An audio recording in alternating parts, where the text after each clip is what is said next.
दिवसभरातल्या मोठ्या राजकीय बातम्या बघूया।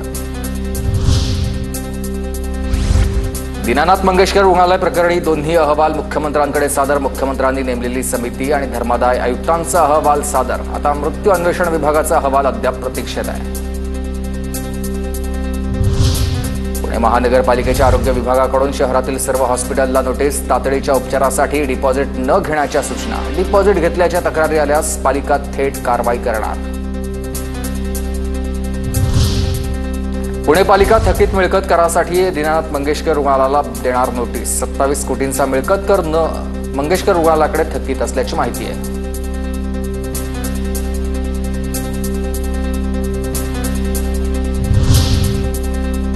मंगेशकर रुग्णालय प्रकरणी पुणे पोलिसांचं ससून रुग्णालयाला पत्र। गर्भवती महिलेला उपचाराविना 5.5 तास रुग्णालयात बसून ठेवल्याचं उघड झालंय। ससूनला लेखी पत्र लिहून पोलिसांनी माहिती मागवली। वैद्यकीय हलगर्जीपणा आढळल्यास पोलीस गुन्हा दाखल करणार आहेत। दीनानाथ रुग्णालयाला जमीन देणाऱ्या खिलारे कुटुंबातले चंद्रसेन खिलारे यांना अश्रू अनावर। गर्भवती महिलेचा मृत्यू झाल्यानं खिलारे भावूक झाले। खिलारे कुटुंबीय लवकरच मुख्यमंत्र्यांची भेट घेणार। आम्ही जागा दिली त्याचा आता पश्चाताप होत असल्याचं वक्तव्य। डिपॉझिट घेण्याची पॉलिसी मंगेशकर रुग्णालयाची आणि कारवाई मात्र डॉक्टरवर। डॉक्टरचा राजीनामा घेऊन दीनानाथच्या संचालक बोर्डावर आलेला राहुकेतू दूर करण्याचा केविलवाणा प्रयत्न आहे। रुग्णालयाच्या संचालक बोर्डावर गुन्हा दाखल झालाच पाहिजे, राष्ट्रवादीच्या सूरज चव्हाण यांची मागणी।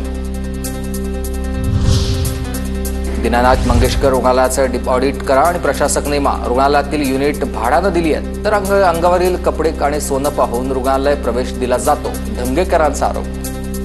निव्वळ दादागिरी चालते त्या संचालक मंडळात। उलट प्रशासक त्या ठिकाणी नेमलं पाहिजे आणि प्रशासकाच्या माध्यमातून तिथला कारभार चांगला चालू केला पाहिजे।